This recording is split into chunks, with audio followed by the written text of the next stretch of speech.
കോഴിക്കോട് മണക്കുളങ്ങര ക്ഷേത്രത്തിൽ ആന ഇടഞ്ഞ് 3 പേർ മരിച്ച സംഭവത്തിൽ നാട്ടാന പരിപാലന ചട്ടത്തിന്റെ ലംഘനമുണ്ടായെന്ന് റിപ്പോർട്ട്. വെടിക്കെട്ടാണ് അപകടമുണ്ടാക്കിയതെന്നും അപകട സമയത്ത് ആനയ്ക്ക് ചങ്ങല ഇട്ടില്ല എന്നുമാണ് റിപ്പോർട്ട്. ADM-ഉം ഫോറസ്റ്റ് കൺസർവേറ്ററും തയ്യാറാക്കിയ റിപ്പോർട്ട് വനം മന്ത്രിക്ക് കൈമാറി. റിപ്പോർട്ടിന്റെ പകർപ്പ് 24-ന് ലഭിച്ചു. 24 ബിഗ് എക്സ്ക്ലൂസീവ്.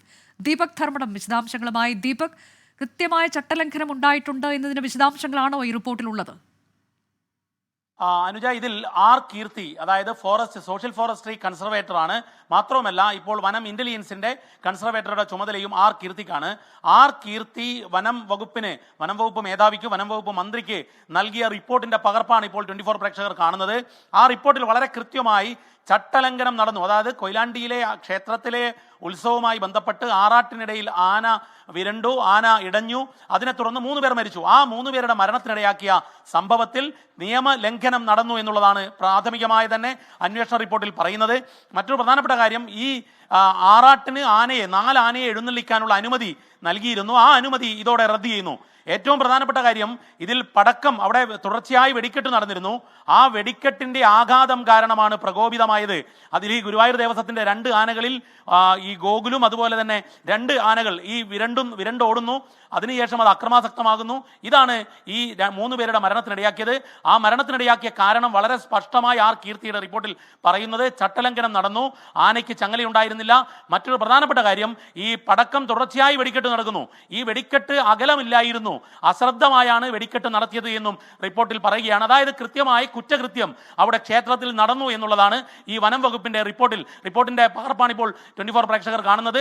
അതിൽ കൃത്യമായി പറയുന്നുണ്ട് അനുജ. അതായത് ഈ ചട്ടലംഘനം എന്ന് പറയുമ്പോൾ അതിൽ ഈ വെടി പൊട്ടിച്ചു എന്നുള്ള ഉൾപ്പെടെ, പടക്കം പൊട്ടിച്ചു, അതിൽ ദൂരം കൃത്യമായി പാലിച്ചിരുന്നില്ല എന്നുള്ളതടക്കം മറ്റെന്തൊക്കെയാണ്? ഇതിൽ മറ്റൊരു ആരോപണം ഇന്നലെ ഉയർന്നു കേട്ടത് ദീപക്, അതിൽ വന്ന ഒരാന പീതാംബരൻ ഇതിനു മുൻപും അക്രമകാരിയായി പെരുമാറിയിട്ടുണ്ട് എന്നൊക്കെ ഉള്ളതാണല്ലോ. അപ്പോൾ അത്തരത്തിൽ പരിശോധന നടത്താതെ ആനകളെ കൊണ്ടുവന്നു എന്ന ഒരു ആരോപണം നിലനിൽക്കുന്നുണ്ട്. അങ്ങനെ എന്തെങ്കിലും ഈ റിപ്പോർട്ടിലുണ്ടോ? ഈ റിപ്പോർട്ടിൽ അത്തരത്തിലുള്ള ഒരു പരാമർശവുമില്ല. നാട്ടാന പരിപാലന നിയമത്തിലെ ചട്ടലംഘനം ഉണ്ടായിട്ടുണ്ട്. മറ്റൊന്ന്, അശ്രദ്ധമായി തുടരെ പടക്കം പൊട്ടിക്കുന്നു. അതായത് അവിടെ കരിമരുന്ന് പ്രയോഗം നടക്കുന്നു, വെടിക്കെട്ട് നടക്കുന്നു. ഈ വെടിക്കെട്ട് അശ്രദ്ധമായി തുടർച്ചയായി നടക്കുന്നു. ഇതാണ് കൃത്യമായി പറയുന്നത്. മറ്റല്ലാതെ ഏതെങ്കിലും രീതിയിൽ ഈ ഗുരുവായൂർ ദേവസ്വത്തിന്റെ ആനകൾക്ക് അക്രമ സ്വഭാവമുണ്ട് എന്നുള്ളത് ഈ റിപ്പോർട്ടിൽ പറയുന്നില്ല. മാത്രവുമല്ല, ഈ 2 ആനകളും എഴുന്നള്ളത്തിന് വേണ്ടിയുള്ള അംഗീകാരമുള്ളതാണ്. മൈക്രോ ചിപ്പ് നമ്പർ ഉൾപ്പെടെ 647 നമ്പറാണ് ഗുരുവായൂർ ഗോകുലിൻ്റെത്. അതുപോലെ തന്നെ മൈക്രോ ചിപ്പ് 665 നമ്പറാണ് പീതാംബരൻ്റേത്. ഈ 2 ആനകളെയും ഈ എഴുന്നള്ളത്തിന് ഉപയോഗിക്കാവുന്നതാണ് എന്നുള്ളത് കൃത്യമായി ഇതിൽ പറയുന്നുണ്ട്. മാത്രവുമല്ല, ഈ എഴുന്നള്ളത്തിന് ഏതൊക്കെ ആനകൾ എന്ന് പറഞ്ഞുകൊണ്ടാണ് ഈ അപേക്ഷ നൽകേണ്ടത്. അതിന് അനുമതിയും നൽകിയിട്ടുണ്ട്. പക്ഷേ എന്നാൽ ഈ ആനകളിൽ നിന്നും അകലം പാലിക്കാതെ നടത്തിയ വെടിക്കെട്ട്, ആ തുടർച്ചയായുള്ള വെടിക്കെട്ടിന്റെ ആഘാതത്തിൽ പ്രകോപിതമായി എന്ന് കൃത്യമായി റിപ്പോർട്ടിൽ, ഈ ആർ കീർത്തിയുടെ റിപ്പോർട്ടിൽ വളരെ കൃത്യമായി പറയുന്നു. ഇത് അശ്രദ്ധമായി കൈകാര്യം ചെയ്തു, അകലം പാലിച്ചില്ല.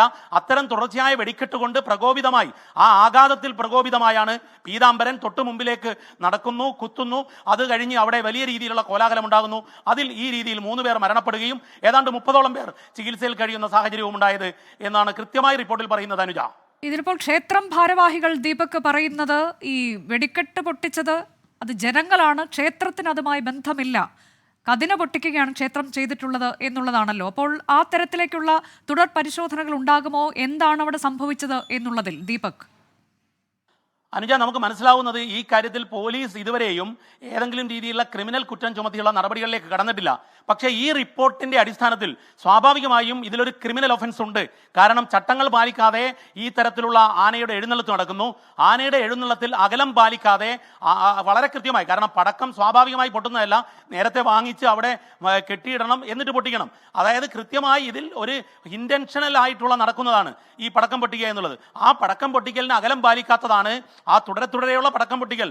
അത് കൃത്യമായി പറയുന്നുണ്ട്.